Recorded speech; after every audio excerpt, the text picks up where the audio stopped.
আসসালামু আলাইকুম এভরিওয়ান, কেমন আছেন আপনারা সবাই? আশা করি ভালো আছেন। আজকে আপনাদের দেখাইতেছি আমার বাসার পিকুটা। দেখুন কত দুষ্ট, সে কি সুন্দর বাচ্চাদের মতন খেলা করে। এটা পাইয়ে পাইয়ে উপরে উঠছে, উঠে এখানে বসে কীভাবে ঝুলতেছে দেখুন, পুরো মানুষের মতন। হয় কিন্তু অনেক চালাক, ওকে ধরলে চুপ করে থাকে, যেই সুযোগ পাই আর ফুট করে দৌড় মারে। অনেক কিউট একটা বেবি। ওজন সবাই দোয়া করবেন। আমি ওকে খুব আদর করি, খুব ভালোবাসি, এবং আমি বাসায় যখনই যাই তখনই ওকে কোলে নেই। খুবই মায়াবী এবং লক্ষ্মী। দেখছেন কীভাবে তাকায়, তাকানোর ভিতরে আমার যেন কেমন লাগে, খুব মায়া হয়।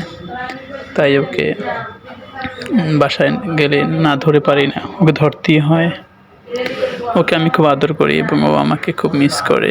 যখনই বাসায় যাব তখনই আমার পাশে আসবে, পায়ের পাশে ঘুরবে, একটু ধরে কোলে নেই, খুব ভালো লাগে ওর। ওকে আমি তো হয়তো বেশি দিন রাখতে পারবো না, কারণ ওর মা আছে বাসায়। ওকে হয়তো দিয়ে দিতে হবে, আমার মামাতো ভাই নিতে চাচ্ছে, তাকে দিয়ে দেব। ওর জন্য সবাই দোয়া করবেন। ও একটি অসহায় প্রাণী, ওরা আমাদের অপেক্ষায় থাকে আমরা কখন ওকে খাবার দিব, ওরা কখন খাবে সেই চিন্তা আমাদের নাই, কিন্তু ওদের চিন্তা আছে আমাদের, কখন আমরা খাবো তারপরেও খাবে। ঠিক আছে, ভালো থাকবেন, আল্লাহ হাফেজ।